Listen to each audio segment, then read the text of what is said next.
Muhammad. Allahumma faqihna fid din wa 'allimna ta'wil. Alhamdulillahi rabbil alamin. Apa kabar semuanya, sehat? Alhamdulillah. Mudah-mudahan senantiasa dalam lindungan taufik hidayah dari Allah Subhanahu wa taala. Amin. Kita lanjutkan pengajian kita kitab Hikamul Haddad. Sekarang kita masuk di hikmah yang ke-13. Hikmah yang ke-13.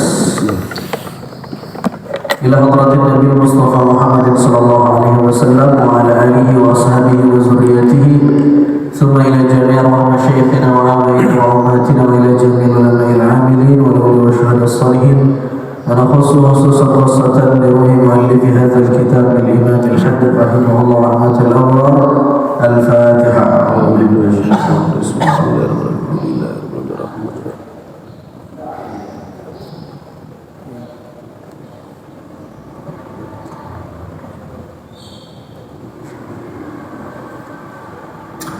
Qala radhiyallahu ta'ala anhu. Hikmah yang ke-13. Ma urifa qadru syai'i bimithli diddihi wa la tasallal musabu bimithli dhikri man musiba bimithli musibatihi. Ma urifa qadru syai'i bimithli diddihi. Segala sesuatu biasanya kita baru tahu nilai dari sesuatu itu jika dibandingkan dengan sesuatu yang sebaliknya. Maksudnya bagaimana? Kita baru tahu nilai dari kesehatan kalau kita sudah sakit. Assalamualaikum. Waalaikumsalam. Benar kan ini? Betul. Kita baru tahu nikmatnya lapang ketika kita sempit. Kita baru tahu nikmatnya muda ketika sudah tua. Kalau lagi sehat semua kita bisa makan, Pak. Kalau lagi sakit, duit banyak, tapi sakit gak bisa. Nah, kita baru tahu nikmat sesuatu setelah kita mengalami kebalikan dari sesuatu itu. Maka Nabi Sallallahu Alaihi Wasallam bersabda, nikmatani maghbunun fihima katsirun minan nas. Ada dua nikmat yang orang sering lupa dari dua nikmat itu. Apa itu? As-sihah wal farah. Yang pertama kesehatan, yang kedua kesempatan. Begitu orang udah sakit, baru dia bilang kenapa kagak dulu ya. Yang kedua kesempatan wal farah. Fir'aun kita tahu di dalam Al-Quran dalam surat Al-Qasas diceritakan ketika Nabi Musa berdakwah kepada Fir'aun, dia nggak mau dengar, dia tetap ingkar. Tapi begitu Allah menenggelamkan dia di sungai Nil dan ketika itu nyawanya sudah ditenggorokan, baru dia bilang amantu, dia bilang aku beriman dengan Tuhan yang diimani Musa. Fir'aun.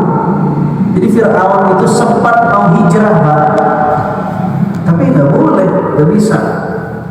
Dalam beberapa riwayat tafsir diceritakan malaikat maut menyumpal tenggorokan Fir'aun sehingga kelu dan gagap mengucapkan syahadat secara sempurna, sehingga imannya tidak diterima.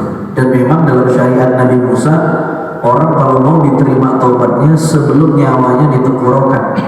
Beda sama umat Nabi Muhammad. Kalau umat Nabi Muhammad ya, selagi nyawa masih di badan masih diterima. Itulah rahmatnya Allah kepada umat Nabi Muhammad sallallahu alaihi wasallam. Kalau umat Nabi yang lain masih bugar, masih sehat, baru diterima. Kalau yang udah sakit dia bisa. Ma'urifa qadru syai' bimithli diddihi. Jadi kita baru tahu qimah, nilai sesuatu jika kita dihadapkan dengan kebalikan dari sesuatu itu. Jika kita ya dihadapkan dengan kebalikan dari sesuatu itu. Apa saja, Pak? Ya, kesehatan, nikmat usia, nikmat kesempatan, ya. Sering kita bilang kalau kita tahu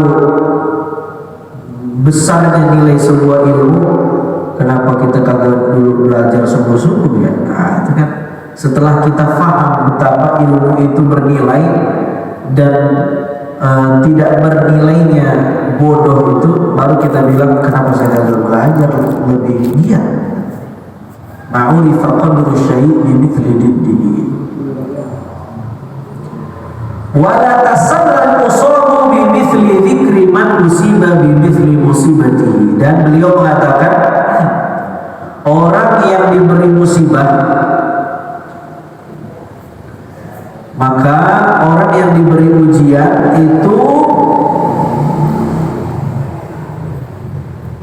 tidak akan gembira, tidak akan besar hatinya, kecuali jika dia mengingat ada orang lain yang juga mengalami musibah seperti dirinya.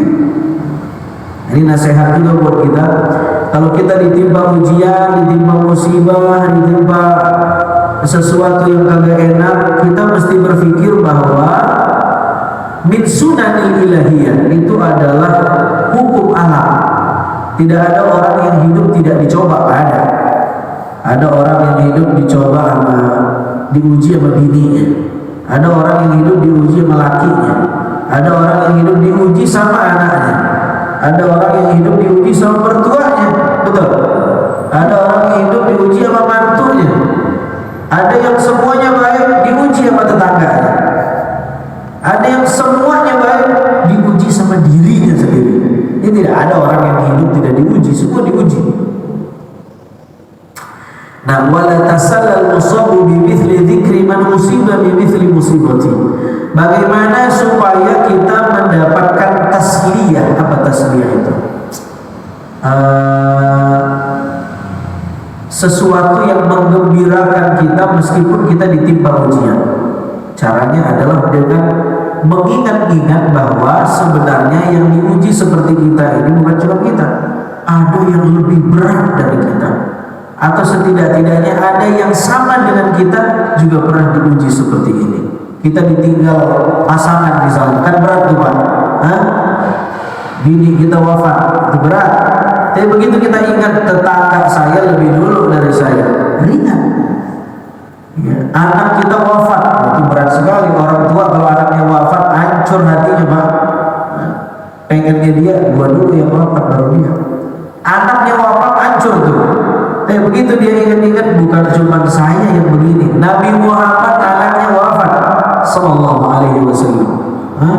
Padahal apa susahnya bagi Nabi minta sama Allah, ya Allah jangan ada wafatin anak saya. Tapi semua anak Nabi meninggal dunia dalam kondisi muda dan sebelum Nabi Muhammad wafat, kecuali Fatimah. Jadi semua anak Nabi wafat ya sebelum Nabi wafat, kecuali siapa? Sayyidatuna Fatimah. 6 bulan setelah Nabi Muhammad wafat baru Sayyidatuna Fatimah. Selain itu Qasim, Abdullah, semua anak Nabi wafat ketika muda atau wafat sebelum Nabi Muhammad wafat. Nah, artinya maka Nabi bilang, siapa manusia yang paling berat ujiannya? Nabi mengatakan, al-anbiya tsummal amsal fal amsal.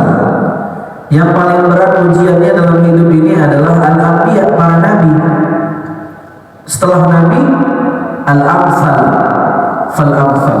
Orang yang soleh dan kesolehannya di bawah nabi. Setelah itu orang yang lebih soleh, orang soleh yang kesolehannya di bawah orang yang solehnya di bawah Nabi. Artinya semakin orang soleh makin diuji ternyata Pak. Nah, halo Assalamualaikum. Ada anggapan di kepala kita kalau kita udah soleh Tuhan kagak boleh uji. Kita anggap kita ibadah, kita sholat, ini buang sial. Jadi kalau hidup mau kagak sial, ibadah. Dan kalau sudah ibadah, gak mungkin hidup sial, gak mungkin hidup susah. Keliru Pak. Makin soleh makin diuji. Apa kata Imam Ar-Rifai? Man aradal maula falyatahayya bil balwa, katanya. Orang kalau kepengen Allah syaratnya kudu diuji. Tidak mungkin orang pengen dekat sama Allah kagak diuji. Halo, Assalamualaikum. Salam. Baik-baik nih Pak nih. Ini kaidah nih, penting nih. Orang kalau mau dekat sama Allah kudu siap diuji. Tidak mungkin tidak diuji. Tidak ada nabi yang tidak diuji. Tidak ada nabi yang tidak diuji. Semuanya diuji. Apalagi semakin orang alim, semakin orang berilmu, semakin ujiannya gede. Semakin gede. Ada yang bilang, kami mah punya guru gak pernah marah, katanya.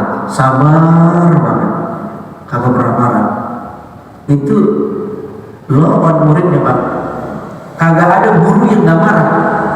Semakin dia alim, semakin dia pemarah. Tetapi cara mengekspresikan marahnya tidak sama dengan orang jahil. Dia punya ilmu, artinya dia punya standar ideal bahwa ini halal, ini haram. Paham ya? Ini orang alim, dia punya standar ideal, ini boleh, ini tidak boleh, ini halal, ini haram. Nah di kenyataan, di realita, dia ketemu ini boleh, ini kagak boleh.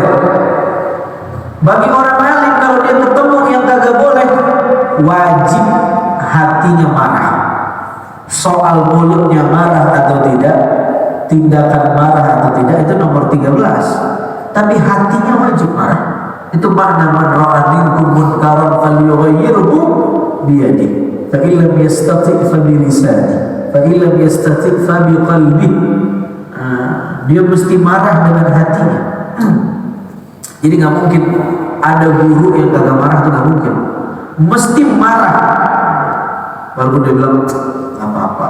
Di sininya dia mesti bilang ini tidak baik. Dia bilang apa namanya? Ya katakanlah misalnya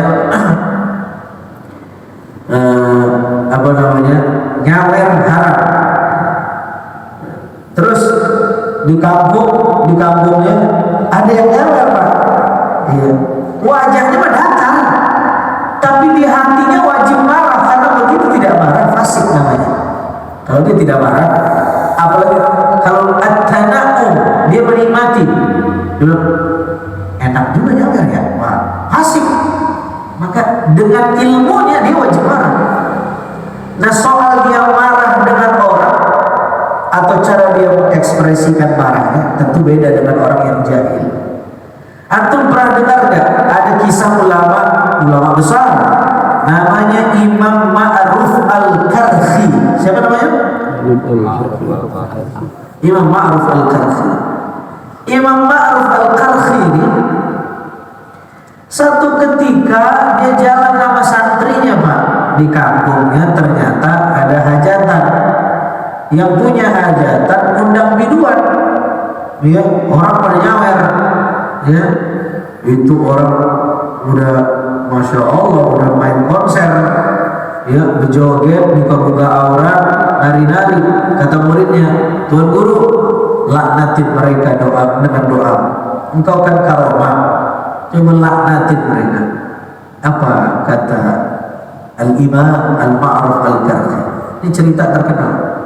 Kata beliau, Allahumma, ya, kama farahtahum fid dunya farrihhum fil akhirah. Masya Allah. Ya Allah, sebagaimana mereka bergembira di dunia malam ini, jadikan mereka gembira di akhirat. Halo, Assalamualaikum. Waalaikumsalam. Ini kudu dijelasin nih. Kalau kok bahaya kesimpulannya. Imam Ma'ruf Al-Karhi ngelihat orang nyawer Pak. Pertanyaannya dia marah nggak? Wajib. Kalau nggak marah fasik.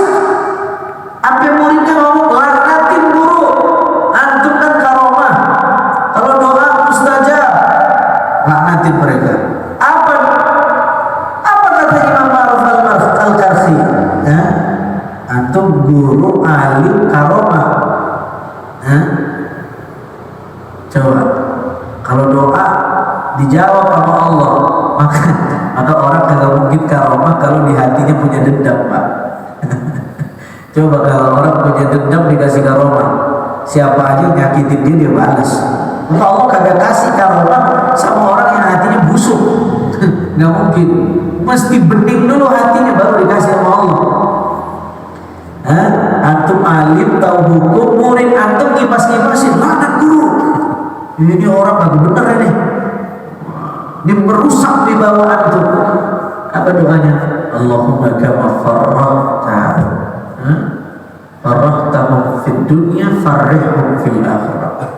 Ya Allah, sebagaimana mereka gembira benar malam ini di dunia. Orang joget gembira banget, Pak. Gembira banget. Gembirakan mereka di akhirat.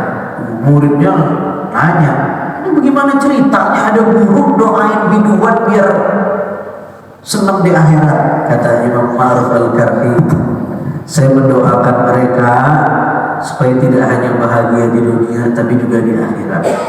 Dan orang tidak mungkin bahagia di akhirat kecuali dia taat. Artinya ketika saya mendoakan mereka biar bahagia di akhirat, saya berdoa kepada Allah mudah-mudahan mereka taubat dan dapat hidayah. Halo, Assalamualaikum. Coba ini.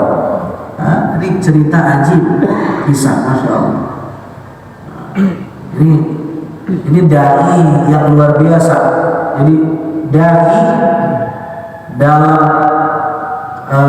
situasi yang paling buruk, dia mesti tetap melihat sesuatu yang buruk itu dengan kacamata rahmat. Baru dai. Kan berat itu, Pak. Halo, Assalamualaikum. Waalaikumsalam. Masya Allah, tabarakallah.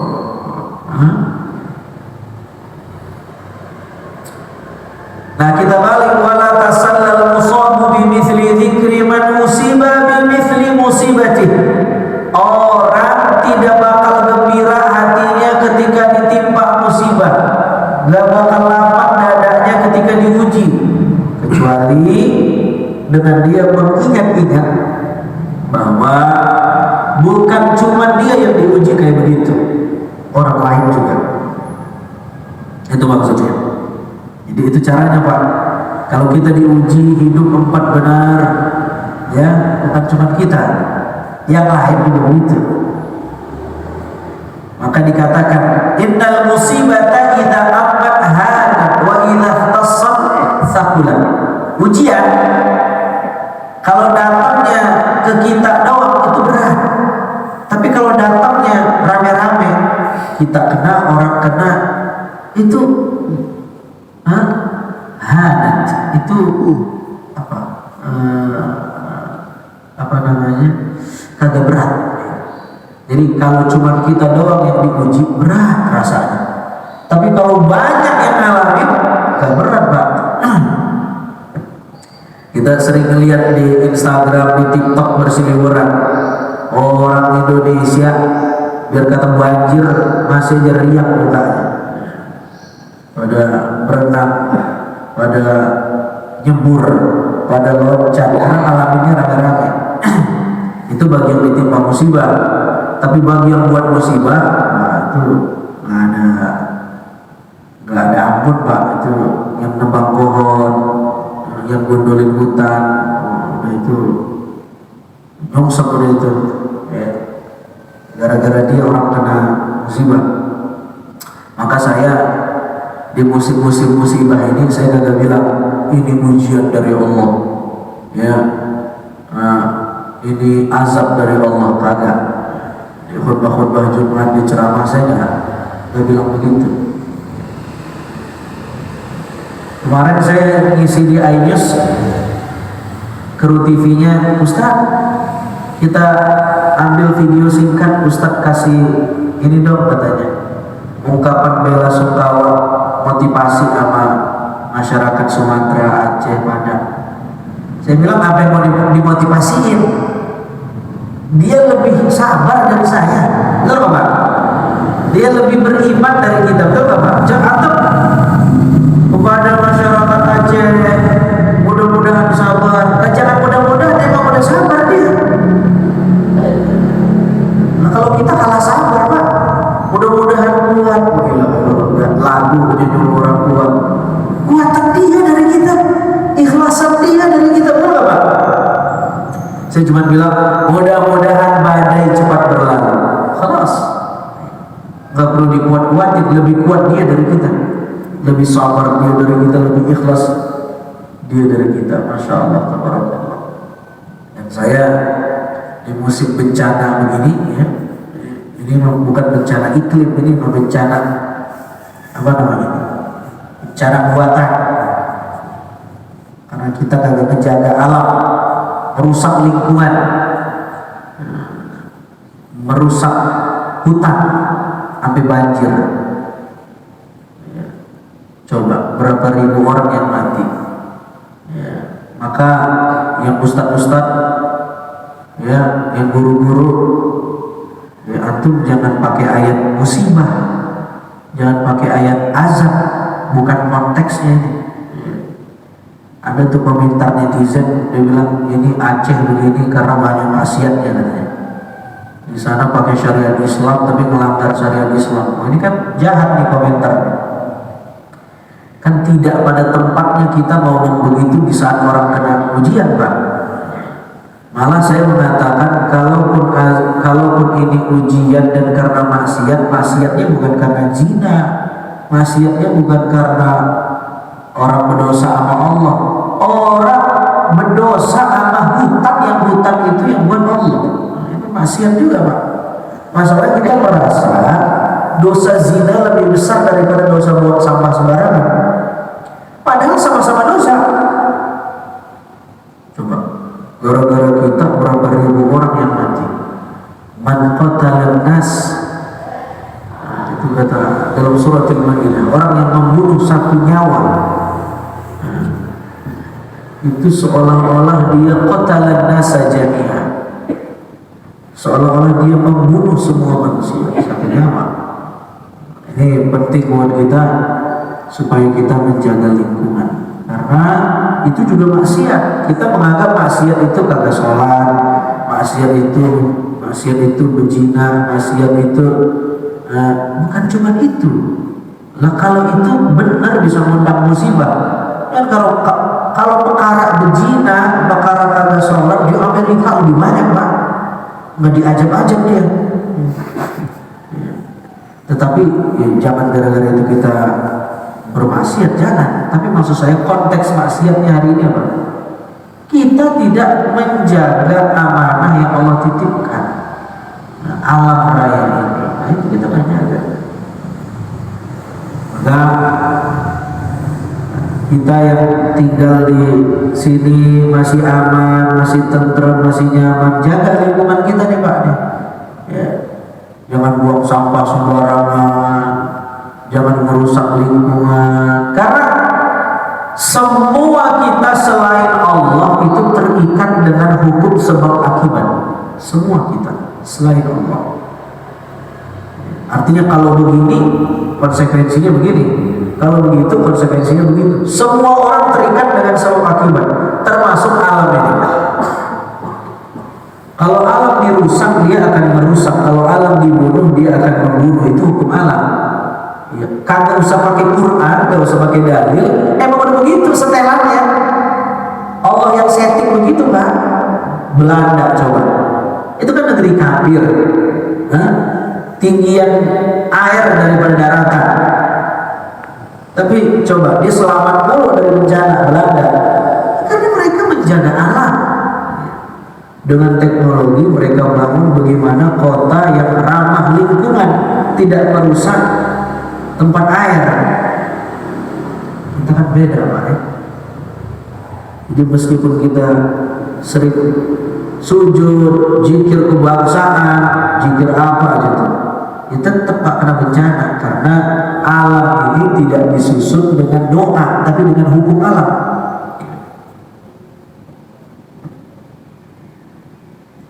Kalau kita mengangkat ayat-ayat musibah, ayat sabar, ayat ujian, itu yang merusak hutan, itu dia bilang dapat ayat cuci tangan buat katanya. Makanya jangan dipakai itu ayat-ayat, buang dulu, cari ayat-ayat yang hukuman buat orang yang merusak alam. Jadi biar telinganya kena rukiah, dengar ya. Ayo, assalamualaikum. Waalaikumsalam. Masih hidup gak nih? Hah? Masya Allah, tabarakallah. Begitu, Pak. Maka Pak, Nabi Muhammad juga termasuk orang yang luar biasa diuji. Lihat bagaimana cara Al-Quran menghibur Nabi. Lihat bagaimana cara Allah membesarkan hati Nabi.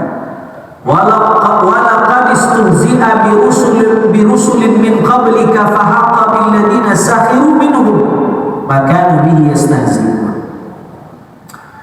Wahai Muhammad, sungguh mereka menghina, mengolok-olok para nabi sebelum engkau, maka Allah mendatangkan azab kepada mereka.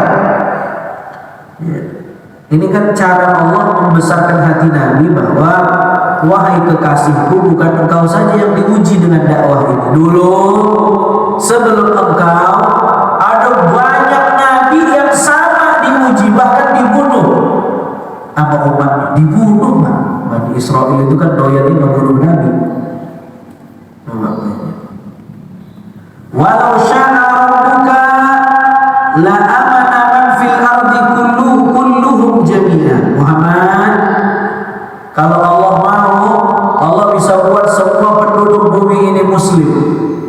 Kalau Allah mau. Artinya kenapa ayat ini diturunkan? Supaya Nabi kagak beban. Ya, karena di pikiran Nabi bagaimana orang semuanya Islam. Ini kan memberatkan Nabi. Maka Allah perlu mengatakan, wahai Nabi, ya, kalau Allah mau, kalau Tuhan mau, semua bisa dibuat muslim. Ya, artinya hidayah itu di tangan Allah, bukan di tangan. Jangan memberatkan diri. Dalam ayat yang lain, wa in yukadzibuka faqad kudzibat rusulun min qablika wa ilallahi turja'ul umur. Surah Fatir. Wahai Nabi, jika ada kaummu yang mendustakanmu, ketahuilah, dulu nabi-nabi sebelum kamu juga didustakan oleh umatnya. Itu ayat menghibur Nabi. Ini namanya ayat-ayat yang sifatnya tasliyatun Nabi, menghibur Nabi SAW supaya Nabi gak kecil hati bahwa sebelum Nabi juga sama, nabi-nabi yang lain juga diuji oleh Allah Subhanahu wa Ta'ala. Tidak bisa dakwah tidak diuji, tidak bisa. Ya. Ya. Dan semua kita hakikatnya berdakwah, bukan cuma ustaz. Saya kita nyuruh bini kita berjilbab, itu kan proses. Bini kita nyuruh kita sholat ke masjid, itu dakwah dia. Anak kita suruh ke masjid, itu kan dakwah. Dan mesti ada ujiannya. Masya Allah. Maka ya, ujian ini cara Allah sebenarnya untuk menaikkan level orang beriman. Apa beda ujian sama musibah? Apa? Kalau ujian bala. Mana yang lebih ngeri, bala apa musibah? Hah? Musibah atau bala? Halo, Assalamualaikum. Iya, bala apa musibah, mana yang lebih ngeri? Kita jawabnya bala karena kita sering dengar tolak bala. Ya, bala bencana, itu kayaknya ngeri banget. Nah, padahal bala itu diberikan Allah khusus kepada orang beriman. Namanya bala. Tidak ada orang beriman yang tidak diberi bala. Semua dikasih bala. Dan bala itu tidak mesti sesuatu yang tidak enak. Yang enak juga namanya bala. Coba kita lihat Nabi Sulaiman, kaya, sehat, karyawannya banyak, bininya 600. Itu dicintai dalam kitab sejarah, bini Nabi Sulaiman 600, Pak. Itu menunjukkan kaya. Nah, kita satu aja gempor nafkahnya, Pak, 600. Hah? Tapi ketika Nabi Sulaiman dikasih nikmat yang luar biasa banyak, apa jawabannya? Liyabluwani ashkuru am akfur, gitu. Allah sedang memberi bala kepadaku, liyabluwani. Kira-kira dengan bala ini aku makin bersyukur atau kufur. Artinya kekayaan, kesehatan yang didapat sama Nabi Sulaiman itu juga bala namanya. Jadi bukan cuma sakit bala, sehat juga bala. Jadi bala itu bukan hanya sesuatu yang enak, yang tidak enak, tapi yang enak juga. Kagak punya duit, bala banget itu. Berduit, bala juga Pak. Dengan duit itu kita makin syukur atau kufur? Kalau makin syukur naik ujian, kalau makin kufur naik kelas. Jadi bala itu diberikan Allah kepada orang beriman. Ayat yang lain, Tabarakalladzi biyadihil mulk wa huwa ala kulli syai'in qadir. Alladzi khalaqal mauta wal hayata liyabluwakum. Tuhan menciptakan mati, menciptakan hidup, liyabluwakum, untuk memberi bala kepadamu. Berarti kan bala itu apa? Sesuatu yang pasti. Tidak mungkin orang beriman tidak dapat bala. Pasti diberi bala. Bala maknanya adalah ujian untuk naik kelas. Biar orang itu salah atau orang itu soleh, kalau beriman kena bala. Itu bala. Artinya bala itu suka-suka Allah. Nah kalau musibah maknanya adalah ar-ramyah, lemparan. Justru musibah itu yang ngeri. Musibah itu diberikan Allah khusus kepada mereka yang salah dan melanggar. Ada orang beriman buat salah, namanya musibah Pak. Tapi kalau orang beriman tidak buat salah tapi dapat ujian, namanya bala. Dan biasanya musibah itu terjadi karena kesalahan kita, human error.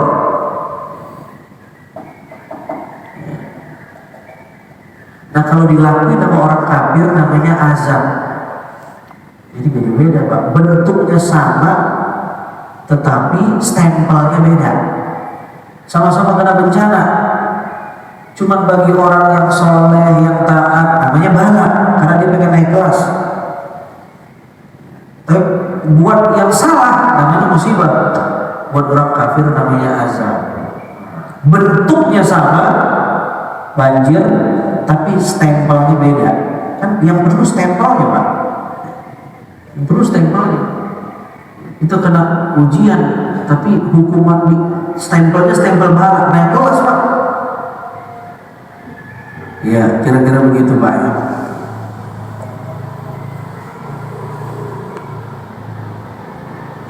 Secara umum begitu perbedaan, meskipun di banyak teks hadis dan ayat kadang-kadang musibah dan bala dimaknai sama.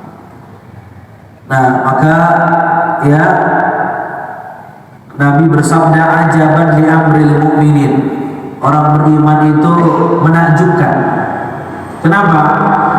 Inna amrohu kullahu lahu khair, semua urusannya baik, gak ada yang gak baik.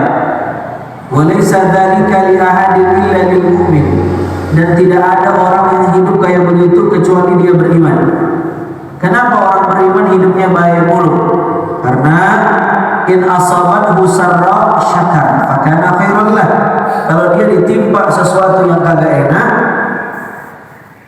ya, kalau dia ditimpa sesuatu yang menyenangkan, syakar, dia bersyukur. Dan syukur itu tanda imannya masih baik. Wa in asabathu dharra, kalau dia ditimpa oleh ditimpa sesuatu yang kagak enak, ditimpa sesuatu yang menyusahkan dia, sabar, dia sabar, fakana khairan lah. Dan sabar itu juga tanda kalau imannya masih baik. Jadi ditimpa bencana baik, ditimpa nikmat baik juga. Ajaban li amri. Hebat sekali orang beriman itu. Apapun yang menimpa hidupnya, imannya tetap baik. Itu maksudnya Pak. Dan Nabi bersabda, man yuridillahu bihi khairan yusib minhu. Tanda Allah cinta kepada seseorang, dia diberi ujian. Bahkan diceritakan di sini ada banyak orang alim mau nikah, begitu mau nikah dia nanya calon bininya, ente pernah sakit nggak? Kalau pernah dinikahin, kalau nggak pernah sakit nggak dinikahin. Halo, setuju? Belum. Kenapa? Kalau nggak pernah sakit nggak dinikahin? Karena besar peluang orang ini jauh sama Allah. Nabi pernah ingin menikahi seorang perempuan, tapi perempuan ini ketika ditanya nggak pernah sakit, Nabi nggak jadi nikahin perempuan ini. Halo, Assalamualaikum. Belum. Kita anggap yang sehat itu paling cakep. Belum tentu, Pak. Ini banyak orang soleh yang pengen nikahin perempuan, ditanya pernah sakit nggak? Saya nggak pernah sakit, sehat mulu. Orang musim demam, saya mah tetap sehat. Bersin aja kagak, wah bahaya itu. Itu tanda jauh dari Tuhan.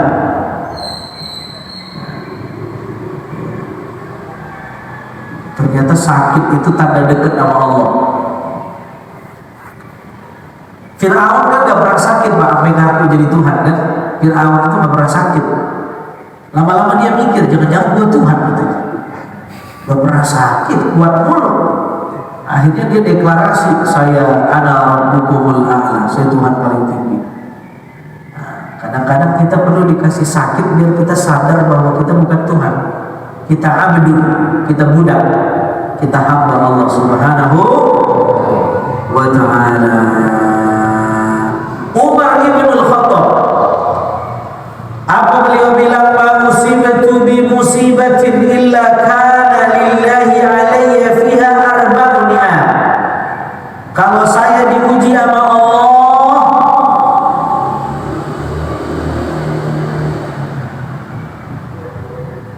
saya bersyukur, kata Umar ibn al-Khattab, karena di dalam ujian itu saya menemukan 4 hal. Setiap saya diuji, saya menemukan 4 kenikmatan.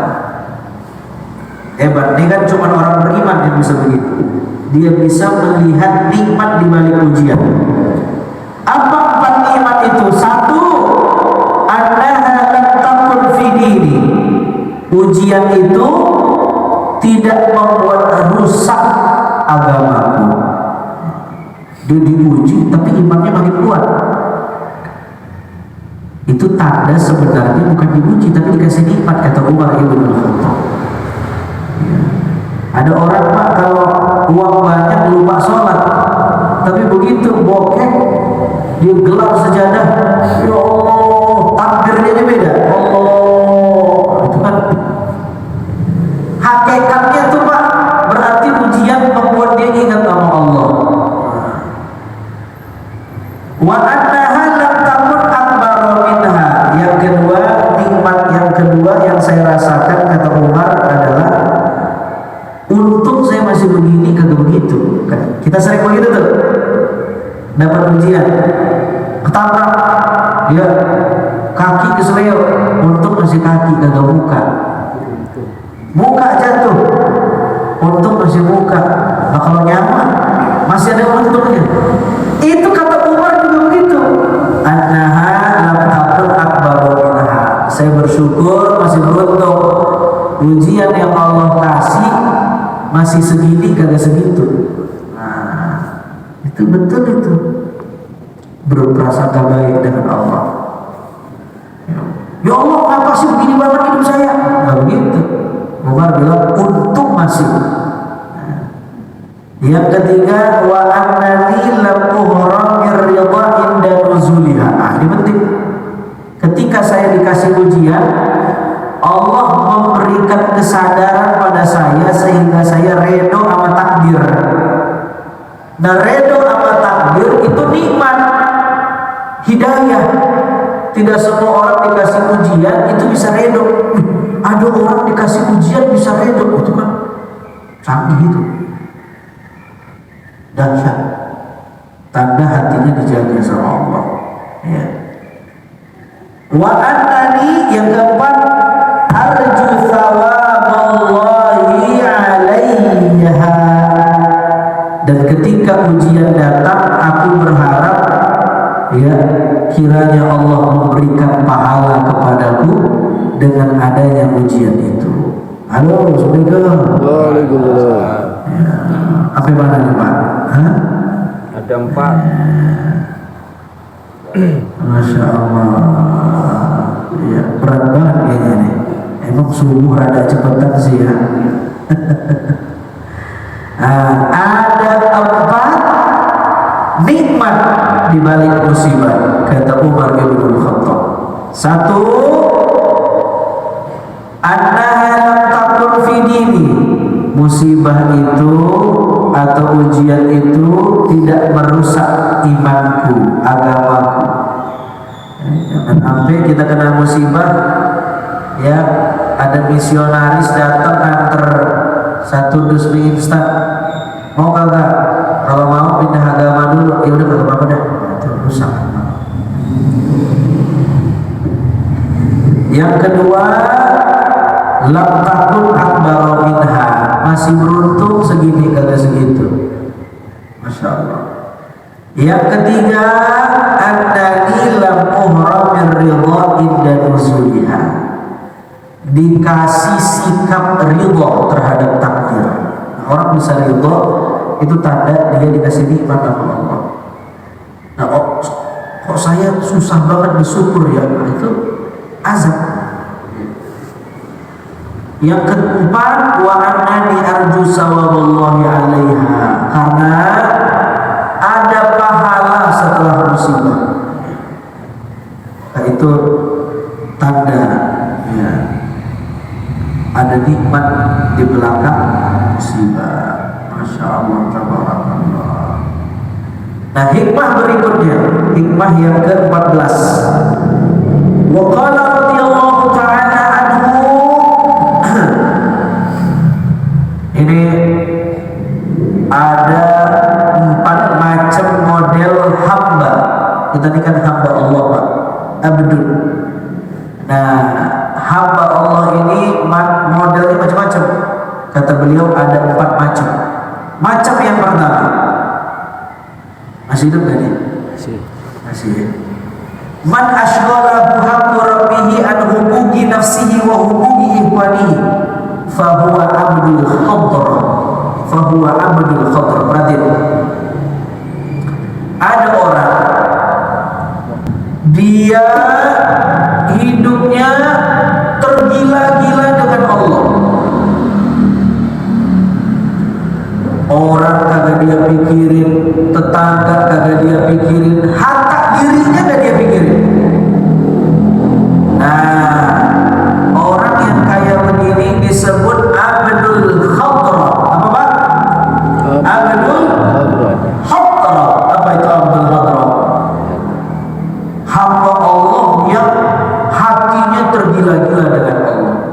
Antum pernah dengar gak istilah jasad? Pernah dengar? Jasad. Ada orang katanya itu wali, tapi kelihatannya kayak orang gila. Pernah dengar? Pernah dengar? Hah? Majzub, pernah dengar? Majzub itu maknanya ditarik. Akalnya, hatinya, pandangannya, fokusnya ditarik sama Allah, sehingga dia tergila-gila dengan Allah, cuma fokus sama Allah. Ada kayak begitu? Ada makanya. Namanya majzub. Tapi, ini catatannya yang penting didengarin baik-baik, biar gak melanggar tauhid. Orang yang kayak begini tuh ada. Nah, yang buat begini Allah dijazabkan, majzub, ditarik fokusnya sehingga tergila-gila sama Allah. Oleh orang yang waras, dia disebut gila. Memang ada gilanya itu. Tapi bagi orang yang paham, majzub, ini orang sebenarnya sedang tergila-gila dengan Allah. Beliau menamai istilahnya abdul khadra. Nah, kalau ketemu orang begini, ini yang kelihatannya gila tapi soleh, 1, apa sikap kita? 1, jangan menghina. Sebenarnya bukan cuma dia, sama siapapun kita jangan menghina orang, apalagi orang soleh, karena menghina kekasih Allah akan dihinakan oleh Allah. Yang kedua, jangan berguru sama dia, karena nggak bisa dicontoh. Dia kayak begitu khusus buat dirinya, bukan untuk kita. Halo, Assalamualaikum. Nah, di kaidah yang kedua ini orang banyak nyungsep, orang banyak salah. Mau kemana? Saya mau datangin orang soleh, katanya dia menjezuk. Saya mau minta wirid, saya mau ngaji sama dia. Ente mau ngaji apaan lah, akalnya ketutup. Akalnya udah ketutup hanya buat Allah. Nah, orang yang kayak begini, dia soleh tapi solehnya tidak sempurna, tidak kamil, nggak bisa dijadiin guru. Dia asik untuk dirinya, paham nggak? Halo, Assalamualaikum. Dia asik untuk dirinya, nggak bisa ngajarin orang, nggak bisa. Ya. Dia asik untuk dirinya dan Allah. Ada orang itu majzub, tapi jangan gugur. Nah, orang kita, ya, justru apa tuh? Doyan nemuin yang begini-begini. Udah majzub di situ orang soleh. Salah. Kalau ngaji sama ustaz, bukan sama majzub. Majzub itu buat diliatin doang. Dan orang lagi kagak sadar, sholat juga enggak dia. Mungkin antum nanya, bagaimana jadi kekasih Allah kalau nggak sholat? Jawabannya adalah akalnya ketutup. Orang yang akalnya ketutup kagak kena taklif, nggak kena beban syariat. Ini orang emang gila, tapi kalau disebut gila terlalu kasar. Kalau disebut majnun, seolah-olah dia gilanya mirip dengan orang gila yang di emperan pasar, gila yang jahil. Nah, ini bukan gila yang jahil, ini gila yang arif, hatinya sedang tergila-gila dengan Allah.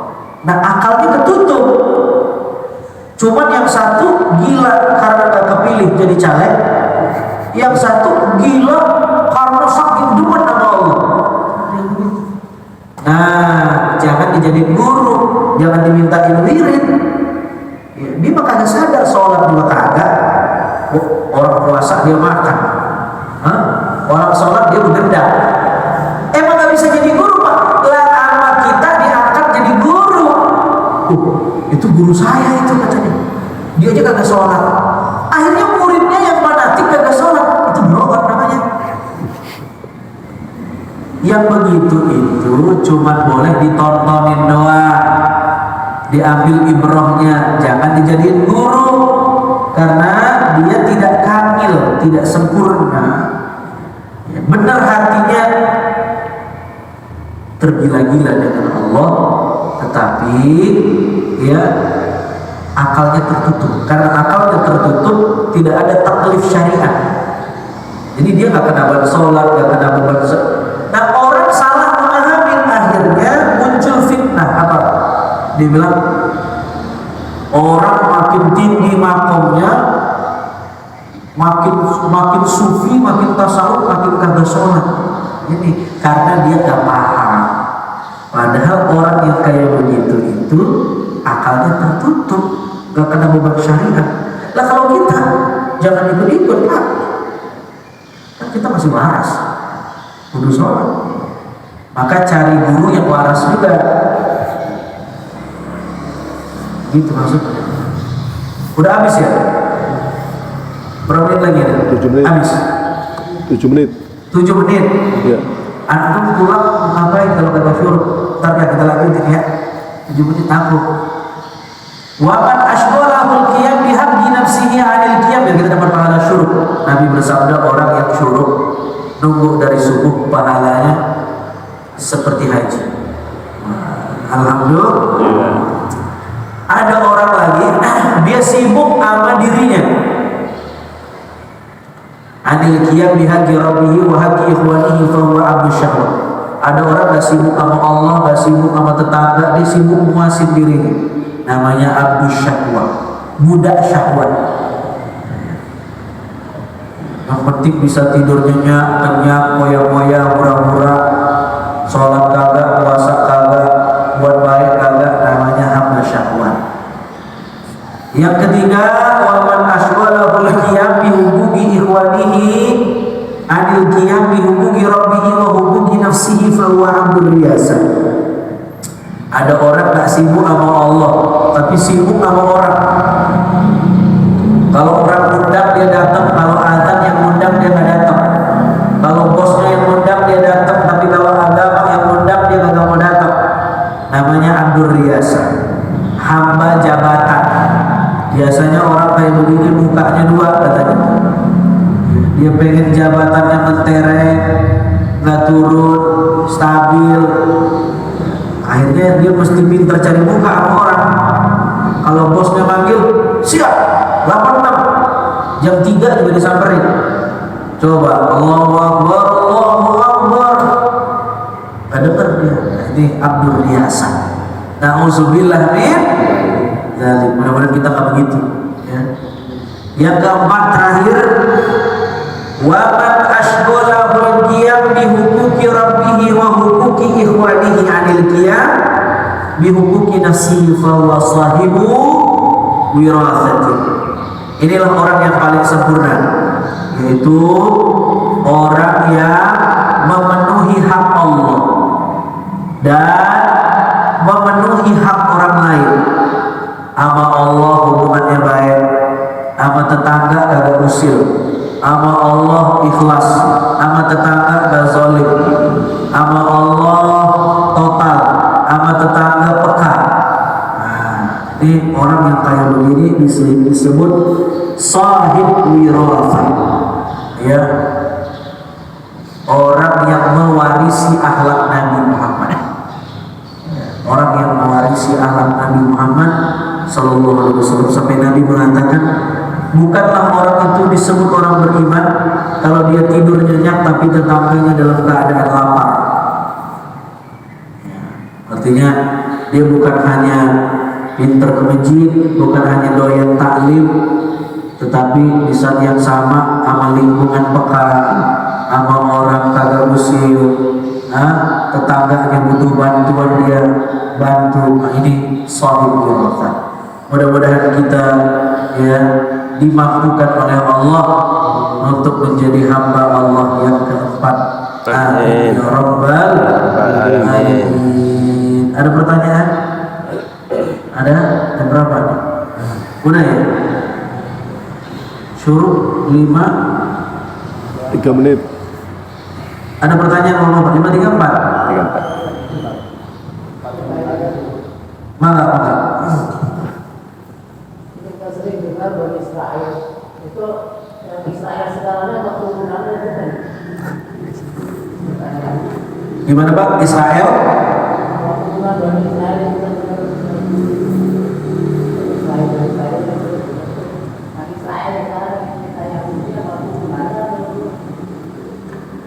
Bani Israel. Israel itu merujuk pada Nabi Yakub. Dia disebut Israel karena Israel maknanya adalah hamba Allah yang soleh. Disebut Israel. Dia punya anak 12, maka 12 anak ini termasuk Yusuf dan lain-lain, itu disebut Bani Israel, keturunannya Nabi Yakub. Lalu kemudian ceritanya panjang, pecah. Nah, ada satu kelompok yang mengkultuskan Yakub alaihissalam, tapi sebenarnya mereka keluar dari ajaran Nabi Yakub. Mereka keluar dari ajaran tauhid, tetapi hanya fanatik dengan nasab. Mereka menyebutnya Bani Israel. Apakah semua yang di Israel ini keturunan Nabi Yakub? Tidak.